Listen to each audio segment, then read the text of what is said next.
Today we are going to perform the practical to determine the specific gravity of coarse aggregate, its water absorption. So last time we did the to determine the bulk density of this aggregate. So then we have to determine the percentage of voids in this aggregate.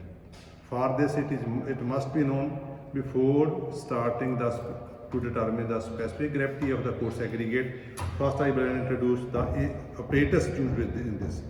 First is this electronic balance. Then I have the blotting paper. Then I have the cotton piece. These are the trays, sample of coarse aggregate, piconometer flask, filling bottle, then desiccator. So these are the apparatus which we used in this practical. First of all, you take the tray and put it on the electronic balance, make it 0. Okay, then you put the sample in it and take the weight. This comes to be 18480.5 grams. So you record it in the notebook. What is the weight of this sample? After this, you put this sample and immerse in the water for 24 hours. So the sample should be immersed in water.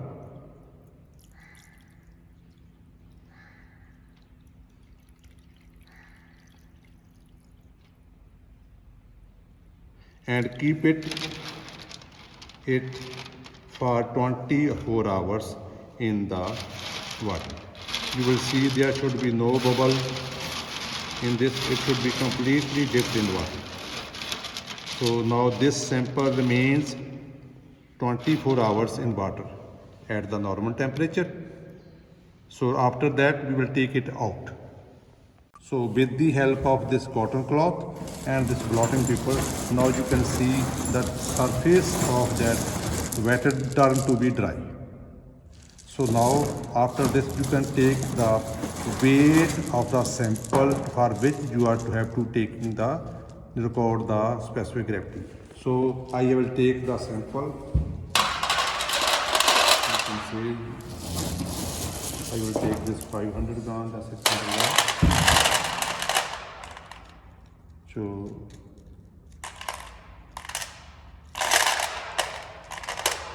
So I have taken this weight as, this is the weight of saturated surface dry aggregate. Now I will put it in the piconometer flask. This is the actually weight for which we have to determine, and we have to take this weight for the calculation of the. So then after this,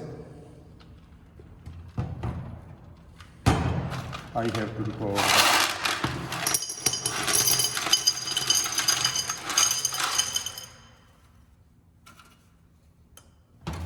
the weight of this sample plus piconometer flask.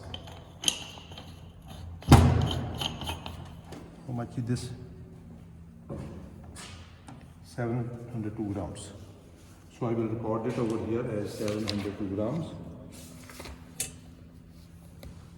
Now this is the weight of the sample plus piconometer flask. It is 0. I make it 0. Now this is the next weight. How much is 138?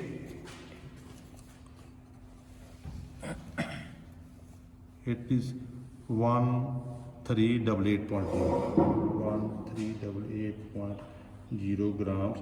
Then after this, you fill this with water.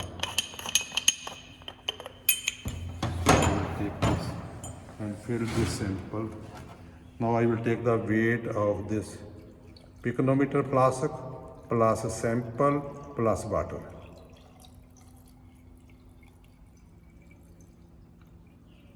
For this, there should be no bubble in this. So I have to use the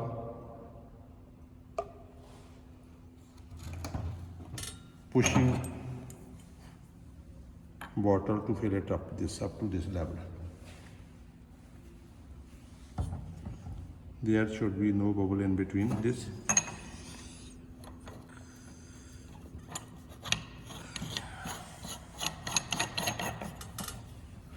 To make it tight, there should be no bubble. You can see here is the bubble.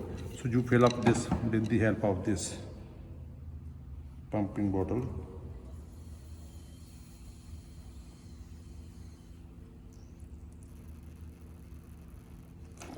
When there is no bubble, there is no bubble over here. So make the surface dry with the help of this cotton cloth and take the next weight. This is the weight of picometer flask plus sample plus water. This come to be 1993.0 and record it.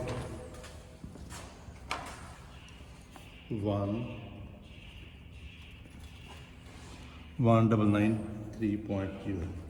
After this, you take out this sample.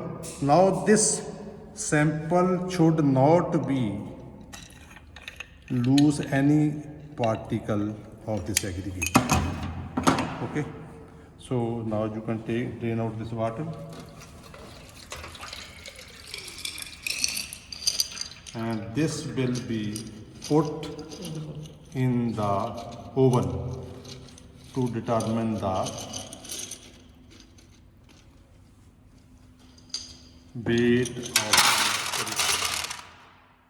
This should be very much important precaution, because no particle should be loose from here, because making it dry, now we will put it in the oven for 24 hours.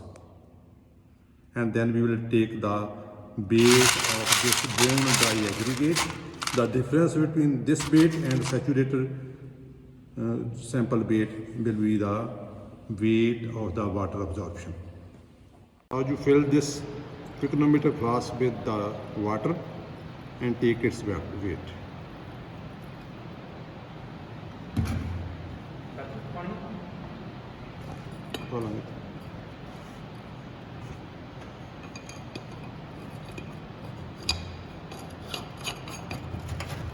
The remaining portion you fill with the help of this filling bottle.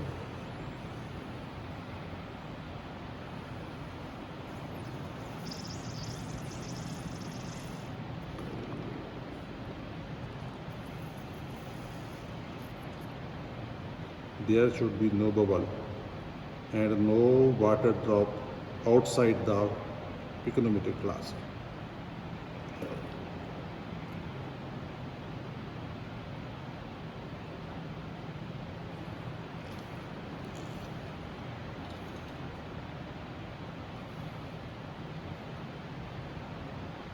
This is filled with water. There should be no. Make the surface dry and take the weight of this. This come to be. Now you put this sample in the oven at for 24 hours at a temperature of 100 degree centigrade. The oven is at high. Now we have to put it in this oven, that sample of saturated surface aggregate in this for 24 hours. Okay. After switch off this oven, you can take the sample very precisely, too much hot. Okay. You take it and put it in the desiccant, and after cooling you can take the weight of this. It is too much hot, so put it gently in the desiccator and make it cool at room temperature. Okay, so it will not absorb the moisture from the atmosphere. When it will be cooled, then we will take the weight of this bone dry or oven dry aggregate. Now it is after an hour, half an hour. You can see it is still cool, You take out the sample and take the weight of this bone dry aggregate. Okay, so there should be no loose of any particle. So set it at 0 and take the weight of this dry aggregate. Okay, you can now take the weight.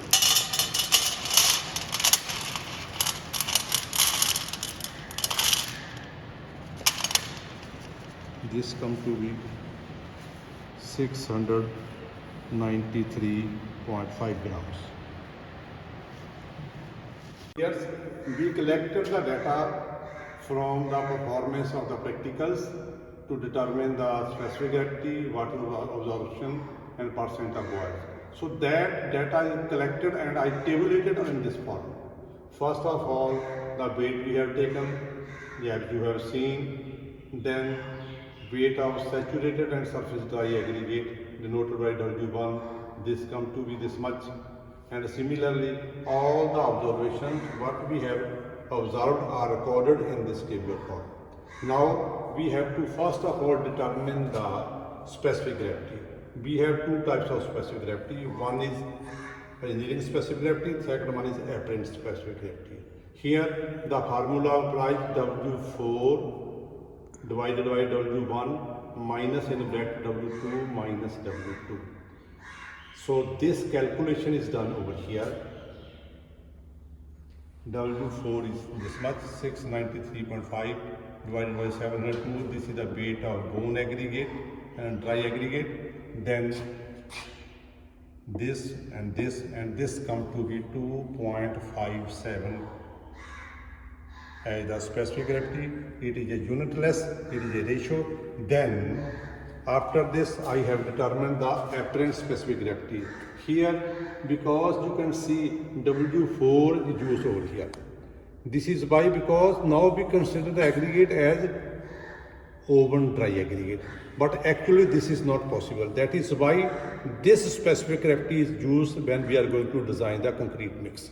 So for this I have calculated the apparent specific gravity. You can see the formula and I put over the values over here. You can see 693.5 and this much, and this comes to be 2.66 as the apparent specific gravity of this aggregate. Now then I have determined the percentage of water absorption. This is the actually difference between the bone dry aggregate and saturated surface dry aggregate. So the difference is divided by this over here, and this comes to be 1.2% as the water absorption, because we assume it is totally impermeable, but it has taken very small amount of water. Then after this, percentage of voids. This is very much important. GS is the specific gravity minus sigma L divided by GS, because this is the bulk density. You can see over here, sigma L is denoted by loose bulk density. It comes to be 1.48 kilograms per liter. We have determined in the previous practical in the lab. Then second one is roded bulk density, that is gamma R. It comes to be 1.67 kilograms per liter. I have used both these types of specific bulk densities, and then here this is the percentage of voids in loose aggregate. Its calculation you can see over here, 2.57 minus 1.48, and this comes to be 42%. Okay. Then after this is the percentage of voids in the compacted aggregate. Here I use the bulk density of roded compacted aggregate, and this you can see comes to be 35%. So it is very much clear, in the loose aggregate percentage of void is more as compared to the roded aggregate. So these, what we have determined about these characteristics of this aggregate, this we use, its application is when we are going to design the concrete mix. There we will use the specific gravity, we will use the percentage of water absorption, then percentage of voids, so that we will make a very compact and solid concrete by designing the concrete from the available materials. Thank you.